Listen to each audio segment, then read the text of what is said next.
Bonjour, Patrice Azaf et Miss Quadio de Comency à notre émission L'Évangile aujourd'hui. Alors la Bible nous dit que le Seigneur Jésus, avant de partir, a laissé un commandement à ses serviteurs. Il a dit « Aime ton prochain comme toi-même ». Et nous avons une communauté qui met véritablement en pratique ce passage-là. Il s'agit bien de la communauté du Mont Carmel qui est à Saint-Diego. Aujourd'hui, nous sommes avec une sœur. Elle est chantre de l'Éternel et elle est chargée de la communication de cette communauté-là. Il s'agit bien de mademoiselle Rachel Bilongo. Bonjour sœur Rachel. Shalom, shalom. Alors vous êtes à Paris en vacances, c'est bien ça? Et vous avez accepté de nous accorder cette interview-là. Nous vous en remercions. Voilà. Donc vous êtes exactement à San Diego, en Californie, et vous avez plusieurs branches dans le monde, n'est-ce pas? Pourquoi le nom Mont Carmel? Alors le nom Mont Carmel, tout simplement, ce nom a été donné par le président fondateur, qu'on appelle le modérateur Élie Philippe de la communauté du Mont Carmel. Après ces 40 jours de jeûne, il a fait 40 jours de jeûne à sec, de prière, et le Seigneur lui a parlé. Le Seigneur lui a révélé ce nom. Et ce nom, tout simplement, c'est un symbole. Le Mont Carmel, c'est le symbole de la délivrance. Pourquoi? Vous verrez dans 1 Roi 18, on parle du Mont Carmel. C'est sur cette montagne qu'a eu lieu en fait la confusion entre le monde des ténèbres et le monde chrétien du Seigneur Jésus-Christ avec les faux prophètes. Donc aujourd'hui, le Mont Carmel cadre parfaitement avec la mission en fait que nous avons au sein du Mont Carmel qu'a reçu notre modérateur, c'est-à-dire faire sortir l'homme de la misère. Et l'homme ne peut sortir de la misère qu'à travers la délivrance sincère et profonde de l'âme. Donc voilà pourquoi nous avons donné ce nom-là Mont Carmel aujourd'hui. Et aujourd'hui, les caractéristiques du Mont Carmel, au niveau de cette montagne, même encore en Israël, elle est reconnue pour être une montagne prospère, fertile, féconde et charmante. Et ce sont les caractéristiques que nous avons en tant que carmélites. Ouais. Et depuis combien de temps vous existez? Alors la communauté existe depuis l'an 2000, toujours grâce au modérateur Élie Philippe qui est le fondateur. Donc après avoir reçu cette révélation, d'abord le nom, il reçoit aussi maintenant la mission que le Seigneur lui donne. Après le Seigneur lui a montré une vision dans laquelle il voyait l'obscurité vraiment qui prenait le monde entier et la misère qui sévissait les différentes parties du monde. Le Seigneur lui donne cette mission d'aller faire sortir l'homme de la misère, d'abord spirituelle, ensuite sentimentale et ensuite matérielle. Et pour cela, le Seigneur lui a donné 3 moyens en l'an 2000, là où tout a commencé, c'est l'évangélisation, l'accueil et la promotion du travail. Donc je reviendrai. Parlant de promotion du travail et accueil et tout ça, en sillonnant un peu les sites sociaux, on s'est rendu compte que vous avez beaucoup d'activités, mais spirituellement parlant par exemple, qu'est-ce que vous faites comme activité? Alors spirituellement parlant, merci beaucoup. La communauté, comme vous avez dit, on intervient sur 2 volets. Donc d'abord le volet spirituel, ensuite socio-économique. Mais premièrement, parlons du volet spirituel. Donc la communauté, premièrement, notre travail, c'est de permettre en fait à chaque individu d'avoir une restauration au niveau de l'âme. Donc on a l'homme de Dieu, le modérateur Élie Philippe qui a formé la bergère maintenant des États-Unis. Donc je vais un peu expliquer. Donc ça a commencé à Abidjan et en 2001, aujourd'hui notre bergère aux États-Unis, maman Anastasie Koné, est rentrée dans la maison communautaire et a aussi reçu une formation, d'abord une délivrance et ensuite une formation. Et lorsque son mari est venu l'épouser, son mari qui est américain, l'a prise et l'a amenée aux États-Unis. Et c'est là-bas qu'elle, en 2007, a mis en place aussi, avec son mari, la communauté du Mont Carmel. Et les activités spirituelles que nous avons, pour pouvoir permettre à chaque individu d'avoir une restauration de l'âme, c'est-à-dire d'avoir une transformation. Parce qu'aujourd'hui, nous pouvons être délivrés, mais lorsqu'une personne est délivrée et qu'elle est vouée à elle-même, elle retourne rapidement en fait dans ses anciennes habitudes. Et pour pouvoir atteindre en fait une véritable transformation de l'âme, on met en place en fait d'abord des prières communautaires pour pouvoir permettre aux personnes d'entendre parler de la parole de Dieu, d'entendre parler de la parole de Dieu, de louer Dieu, d'adorer Dieu. Mais nous créons aussi à l'intérieur des espaces d'évangélisation comme la cellule par exemple de la grâce. La cellule de la grâce, c'est une cellule en fait qui est mise en place pour permettre en fait à toutes les personnes qui sont encore célibataires ou en recherche en fait une vocation. C'est-à-dire chez nous, c'est une communauté chrétienne catholique. Il y a les personnes aussi qui ont la vocation en fait de ne pas se marier, de se donner totalement, se consacrer au Seigneur Jésus-Christ, comme l'a fait l'apôtre Paul. Donc tout cela, c'est après un véritable, c'est un appel. Donc il faut pouvoir connaître son appel et pouvoir entendre la voix de Dieu. Donc la cellule de la grâce va permettre au sein de la communauté, de permettre à ces personnes-là de savoir si elles sont appelées à se marier ou si elles sont appelées à avoir une vie de consécration. Et en fonction de ça, il y a un cheminement qui sera fait. Et ce cheminement-là, on le fait à partir de la vie de chasteté. Et la vie de chasteté, ceci permet toujours à l'âme aussi de pouvoir se restaurer et de pouvoir toujours rester dans la lignée, dans le chemin que Dieu demande de vivre. Mais après la restauration de l'âme, vous parliez de la restauration de l'âme, après la restauration de l'âme, à part la consécration, à part les moments d'évangélisation et cette communion avec le Saint-Esprit, là vous arrivez aussi à manifester votre foi, à matérialiser votre foi dans plusieurs activités. Est-ce que vous pouvez nous en parler un peu? Oui, donc toujours dans les activités spirituelles, donc on organise beaucoup de veillées. Et on organise aussi des moments très forts comme le Cénacle. Le Cénacle, c'est un moment aussi qui aura lieu aussi cette année, donc je fais un peu un appel, du 29 mai 2014 au 8 juin 2014, préparer la Pentecôte. C'est un moment très fort où on permet en fait à tous les individus, à tous les enfants chrétiens ou encore non chrétiens, pouvoir connaître en fait pouvoir développer en fait leurs dons spirituels qu'il y a à l'intérieur d'eux, dont les dons, les fruits de l'esprit. Et c'est un temps qui se vit chaque année. Et c'est encore aussi une révélation qu'avait reçue notre modérateur. Donc, mis à part ça, encore dans les activités spirituelles, on travaille aussi beaucoup dans les retraites. Donc, on a nos maisons communautaires. Aujourd'hui, comme l'explique un peu dans la parole dans Actes des Apôtres, au niveau Acte 2, verset 42, nos maisons, en fait, ce sont des maisons communautaires où, lorsqu'il y a un berger, il y a aussi la bergerie. Et la bergerie, on travaille en fait l'accueil. Ça veut dire, lorsque je disais une personne, lorsqu'elle est libérée, elle est délivrée, vu que son âme a eu l'habitude de se comporter avec le système du monde qui est la ruse, la corruption, ce que le Mont Carmel apporte en plus, c'est l'ouverture de ces maisons dans lesquelles on va recevoir l'individu, on va lui donner de l'amour. Donc vous faites aussi du social en fait. Voilà, donner de l'amour. Mais dans ce social-là, la personne va rentrer, si elle veut changer de vie, il va y avoir une restauration qui va se faire à travers la retraite spirituelle. Donc, la retraite spirituelle, ça va te permettre de te retirer et de rentrer en prière. Il y aura des prières de délivrance, des temps de silence, l'oraison, te permettre de rentrer en contact d'avoir une véritable relation avec le Seigneur Jésus-Christ. Et on va t'apprendre aussi des bonnes manières. On va t'apprendre à savoir comment te tenir dans une table de roi, parce que le Seigneur Jésus-Christ est roi. Donc les enfants du roi doivent se comporter des princesses et des princes. On doit se comporter comme des princes et des princesses. Et pour cela, tu dois avoir un guide, un père spirituel, une mère qui te montre comment faire ton lit. Et moi-même, en tant que jeune fille, j'ai eu cette grâce-là d'être formée au Mont Carmel. Avant de rentrer dans le mariage, on nous forme. On nous apprend comment savoir préparer, comment parler à son mari, comment se comporter. Aujourd'hui, si mon mari me pose un acte, par exemple, je donne un exemple, un acte d'adultère, je dois savoir comment le reprendre. Ce n'est pas en tirant dessus, mais c'est en étant silencieux, en le reprenant, en lui donnant de l'amour, en lui faisant comprendre que tu as péché, mais tu restes mon mari. Je te soutiendrai, quelle que soit la situation. Et toutes ces choses-là, c'est des choses que le Mont Carmel fait. Et je bénis Dieu pour toutes ces choses-là parce que ça nous permet aujourd'hui, en tant qu'enfants de Dieu, de pouvoir aller de l'avant. Au niveau des activités spirituelles, c'est un peu ça. Donc on agit à différents niveaux. Donc lorsque l'âme aussi est restaurée, on va aller maintenant de l'autre côté, la promotion du travail. Donc là, ça va rentrer dans les activités socio-économiques.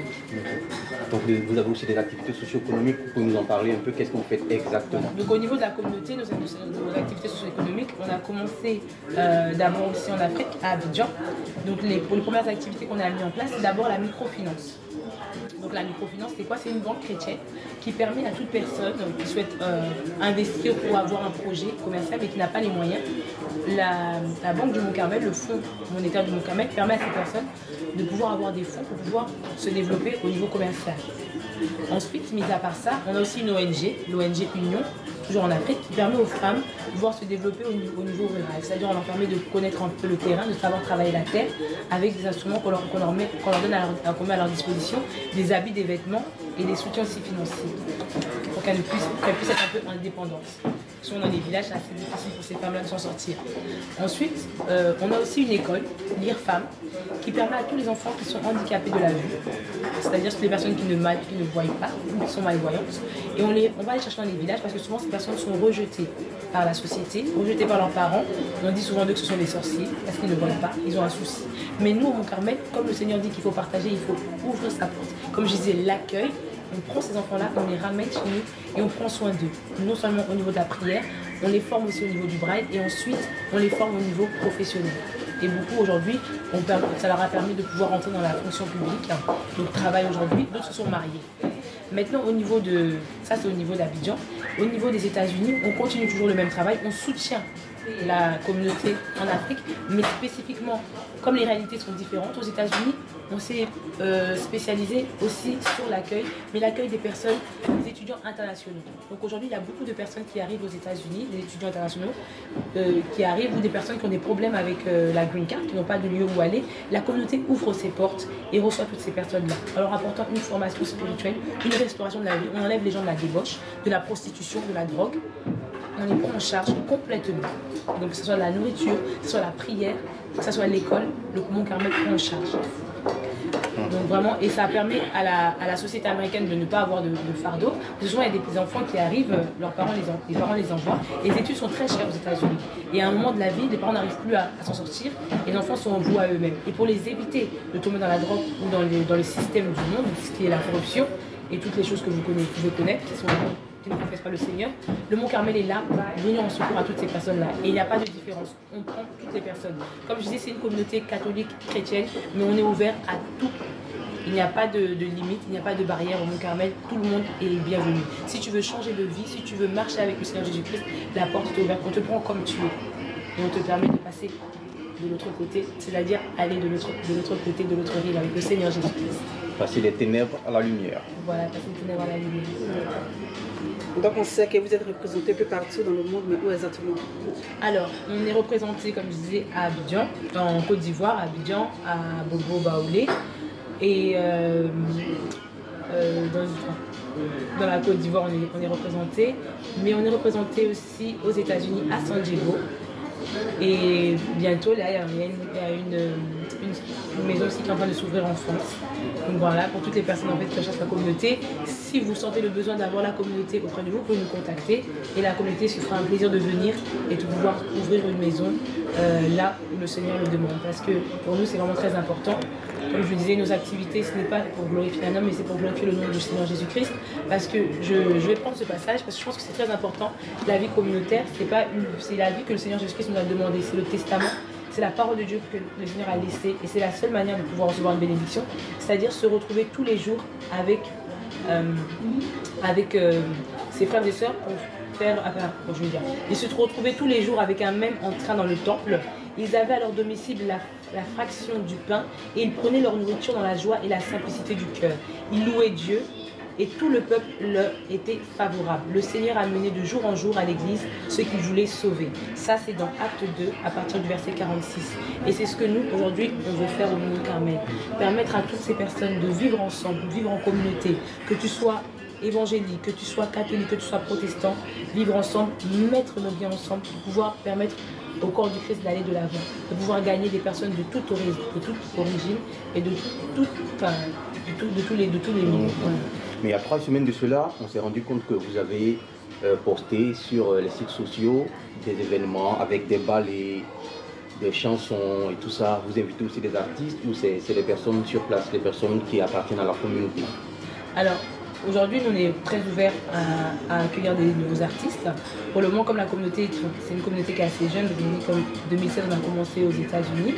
Mais pour les personnes que vous avez vues actuellement au niveau des vidéos, c'était nous-mêmes. Parce qu'au niveau du Mont Carmel, on a un chœur qui est déjà établi.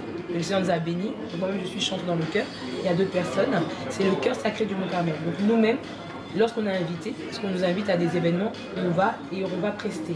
Parce que ça permet aussi d'ouvrir aussi le champ à plusieurs communautés aussi chrétiennes, pouvoir se faire connaître, mais faire connaître aussi qu'avec le Seigneur Jésus-Christ, il n'y a pas de barrière. Et dernièrement, comme vous avez vu, nous étions partis dans une église baptiste pour pouvoir promouvoir en fait l'événement qui se fait chaque année aux États-Unis, Black History. C'est-à-dire, c'est promouvoir en fait l'histoire de l'Afrique. L'histoire, l'origine en fait des Afro-Américains. Donc on participe à cela pour faire montrer que dans tout ça, c'est l'amour de Jésus-Christ qui nous permettra toujours de tenir ensemble pour aller toujours de l'avant. Donc, voilà. Donc vous brisez les barrières, mais parlant de barrières, vous qui êtes en Californie, comment est-ce que vous êtes arrivé à prendre contact avec une structure telle que Comency qui est en France? Alors, notre rencontre avec Comency, c'est une rencontre, comme on dit, il n'y a pas d'hasard avec le Seigneur Jésus-Christ. Et je bénis le Seigneur parce que c'est grâce à un homme qui aujourd'hui,